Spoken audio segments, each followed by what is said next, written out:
Isang CrossFit trainer ang Assistant Operations Officer ng Iriga City Sports Development Office na si Coach JR Salcedo.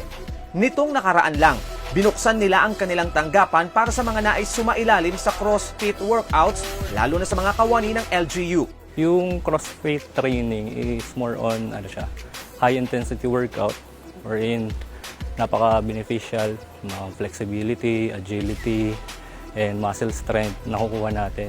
Ilang LGU employees na ang sumasailalim sa mahigit kalahating oras na CrossFit workouts. Sabi ng Operations Officer ng Sports Development Office na si Leo Sirius Jr., mahalagang mapanatili ng mga empleyado ng lokal na pamahalaan ang maganda nilang kalusugan dahil frontliners din sila ng lungsod.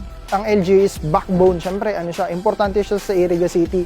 So kung magkakasakit yung mga empleyado, paano na lang yung pang-araw-araw na mga transactions dito sa Iriga. Yun, pasalamat kami sa office tapos kay Mayor na in-approve agad yung proposal. Aalamin ni Coach JR ang medical history ng mga kawani na susubok ng CrossFit workout para mabigyan ng angkop na gawain. Pinaplansya na ng kanilang opisina ang schedule ng workout. Magiging by batch ang pagtuturo para mapanatili pa rin ang physical distancing sa magiging venue na Iriga Sports Complex.